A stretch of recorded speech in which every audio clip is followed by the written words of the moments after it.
she's my Rosalinda. That's a remix. So is this gonna be your next single? Yes, yes. That remix right there? Yes. One to the original. I'm putting a little bit of the original in there too. Original bad, you know. The original one is for the album, but the remix are the real kickoff. Yeah. You know?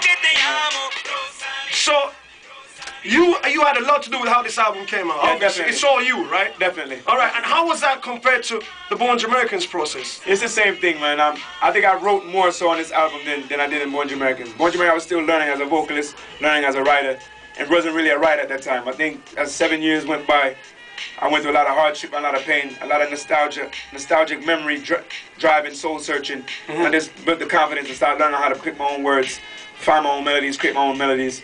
And I still did the same thing I did in Born Jamaican, which is bring samples, bring the music to the producer and say, yo, this is how I want my music to sound, and this is the kind of song I have for it, so let's arrange it, and sat with the producer. I always sit with all my producers, and I don't try to control them, but I just know how to tailor-make the suit to fit my body for the occasion that I'm working. You basically produce the song yourself. It's just that they make it, the sound come out, and what's in your mind. And you can see the growth from Yardcore to the first album, because I know Yardcore, I know for a long time, I know you for a while, and Yardcore was really you.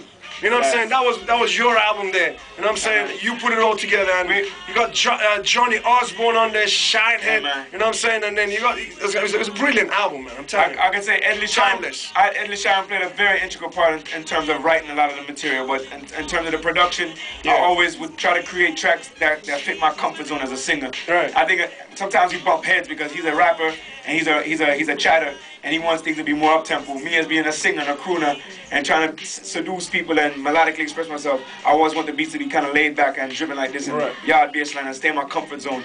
So if that album felt like that, it's because me trying to make sure I have music that support my ability.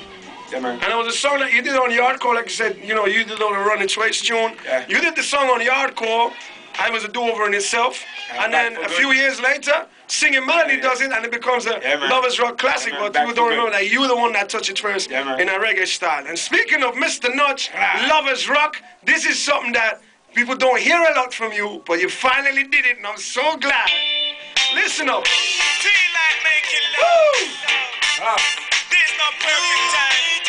Guessing on Luminee's Records, Nudge. Remix. Just imagine all the loving and the squeezing till the morning from the evening every season.